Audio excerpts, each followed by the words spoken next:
रसलिंगम ब्राह्मणानां सर्वाभीष्टप्रदं भवेत्। बाणलिंगम क्षत्रियाणां महाराज्य प्रदम शुभम्। यहाँ पर वर्णों की व्याख्या करते हुए वेदव्यास जी महाराज बड़े प्रेम के साथ और भाव के साथ इस बात को कह रहे हैं कि ब्राह्मणों को कौन से शिवलिंग का पूजन करना चाहिए और क्षत्रियों को कौन से शिवलिंग का पूजन करना चाहिए, पूजा करनी चाहिए। इसी प्रकार अनेक शिवलिंगों की रचना, अनेक शिवलिंगों की गणना यहाँ पर बताई है। अलग अलग व्यक्ति को अलग अलग शिवलिंग की पूजा की महिमा देवऋषि नारद जी श्रवण कर रहे हैं। देखिए, रसलिंग होता है और बाणलिंग होता है और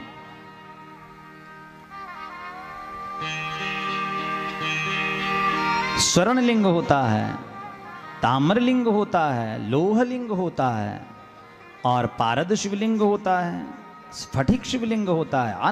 अनेक प्रकार के शिवलिंग हैं और जो कलयुग में विशेष रूप से पूजा जाता है वो पार्थिव शिवलिंग है, जिसकी पूजा सब कर सकते हैं।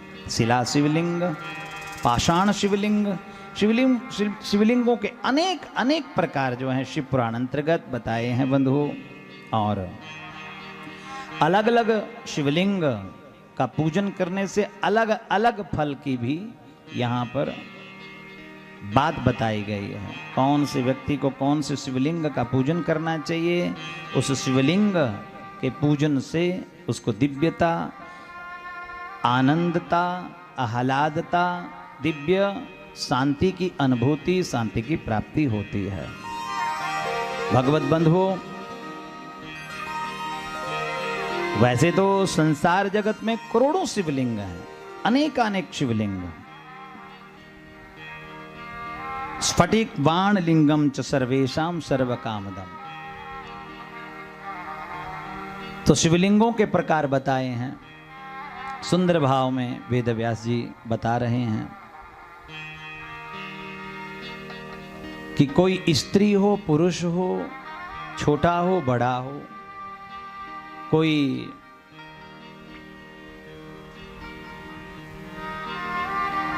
कैसा भी हो, सबको, मनुष्य को, देवता को, राक्षस को, दानव को, गंधर्व को, अंडज को, श्वेतज को, उद्भिज को, समस्त जीव जंतु भी भगवान महादेव की पूजा कर सकते हैं।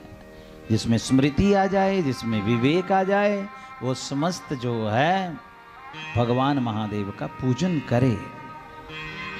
रसलिंगम ब्राह्मणानां सर्वाभीष्टप्रदं भवे। बाणलिंगम क्षत्रियाणां महाराज्य प्रदम शुभम्। स्वर्णलिंगम तु वैश्यानां महाधनपति त्वदम्। शिलालिंगम तु शूद्राणां महाशुद्धिकरं शुभम्। स्फटिकं बाणलिंगं च सर्वेषां सर्वकामदं। सविया भावे अन्यदीयं तु पूजायां न निषेधयते।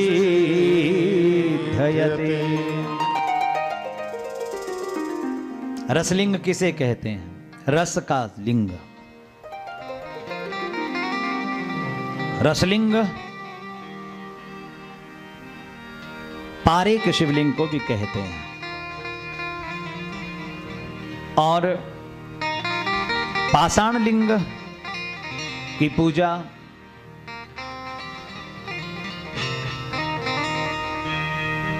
द्विजातीय लोगों के लिए बताई गई है। बाणलिंग की पूजा जो है क्षत्रिय के लिए बताई गई है। बाणलिंग मैंने नर्मदेश्वर शिवलिंग, वो बाणलिंग होता है। और नर्मदा में इतने शिवलिंग हैं, इतने शिवलिंग हैं। ऐसा नहीं कि क्षत्रिय ही करे, कोई भी कर सकता है, कोई भी करे, मगर क्षत्रिय अगर करे तो उसका क्षात्र धर्म, क्षत्रियत्व जो है बना रहता है। क्षात्र का धर्म क्या है, क्षत्रिय का धर्म क्या है? ब्राह्मणों का संरक्षण करना, शास्त्रों की सुरक्षा करना, वेद पुराणों का प्रचार प्रसार करना, ग्रंथों का प्रचार करना, गौ का संरक्षण करना, गौ को सुरक्षित करना। अगर क्षत्रिय में अगर ये गुण है तो वो असली क्षत्रिय कहलाने के लायक है, अथवा वो क्षत्रिय तो छोड़ो, वो मनुष्य कहलाने के भी लायक, उसके भी अधिकारी नहीं है। जो रसलिंग की पूजा करता है समस्त अभिष्ट की प्राप्ति वो प्राप्त करता है। और क्षत्रिय महाराज्य की प्राप्ति बाणलिंग की पूजा करने मात्र से प्राप्त कर लेता है। स्वर्णलिंग, सोने का शिवलिंग बनाए। स्वर्ण का लिंग शिवलिंग कौन पूजा करे? बोले जो वैश्य है, जो बनिया है, जो व्यापारी है, उसको स्वर्ण शिवलिंग का विधान शिव पुराण अंतर्गत बताया है। बहुत सारे लोग पैसों से वंचित रहते हैं, धन से बहुत पीड़ित रहते हैं, तो उन लोगों को हम बताते हैं कि भैया सोने का शिवलिंग बनाओ, उसकी पूजा आराधना करो, फिर आप देखो। मगर सोने का शिवलिंग ऐसा नहीं होना चाहिए कि बीच में से खोखला और शिवलिंग की आकृति आपने बना दी, नहीं। ठोस शिवलिंग हो, ठोस, भीतर से बिल्कुल पक्का। उस शिवलिंग का जो पूजन करता है, महाधनपति वदन। तो सज्जनों, महाधनपति त्वदम, उसका समस्त वैभव बढ़ने लगता है, उसका ऐश्वर्य, उसका धन संपदा, व्यापार उसका, कारोबार उसका, व्यवहार उसका, प्रचार उसका, सब चीजों में बढ़ोतरी होने लगती है। परिवार उसका, कुल उसका, कुल वृद्धि उसकी जीवन की होने लगती है। और शिलालिंगम तु शूद्राणाम महाशुद्धिकरम शुभम।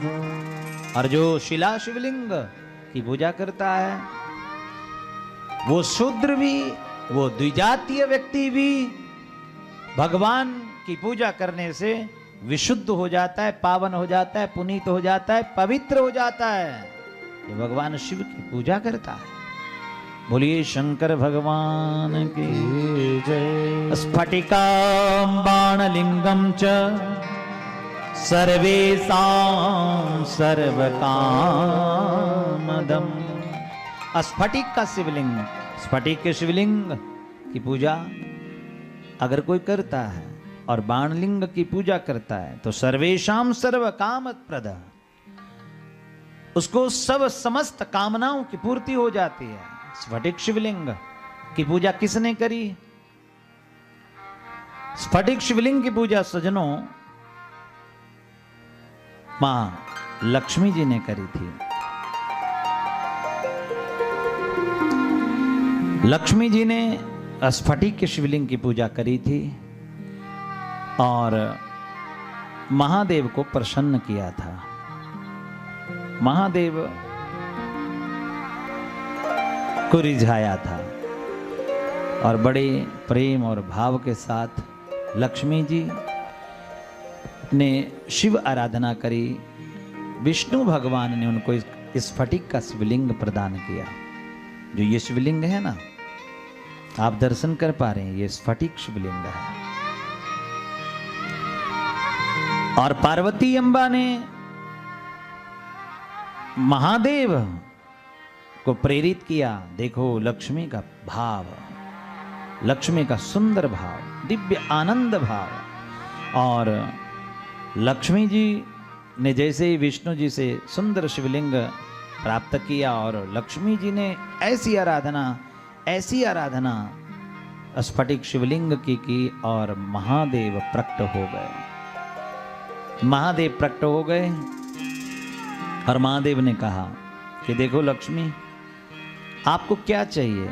बोले प्रभु आपका दिया सब कुछ है, ये सब वैभव सब आपकी कृपा कटाक्ष से हमें उपलब्ध हुआ है, आपकी दया से ही सब चीज हमारे पास है। बोले नहीं, आपने हमारा पूजन किया है देवी, इसलिए हम जब आते हैं तो हम देवता हैं, हम देने वाले देवता महादेव हैं, हम कभी खाली वापस नहीं जाते हैं, हम कुछ दे करके जाते हैं। तो कहा कि तुमने सोमवार के दिन बहुत सुंदर हमारा पूजन किया, स्फटिक शिवलिंग की आराधना करी, इसलिए इससे पहले आपका नाम लक्ष्मी था, अब हम आपको कुछ देना चाहते हैं। तो बोले क्या दोगे? बोले आज से आपका नाम महालक्ष्मी हो जाएगा। और महालक्ष्मी, माँ लक्ष्मी का नाम हो गया, आप महालक्ष्मी बन गई।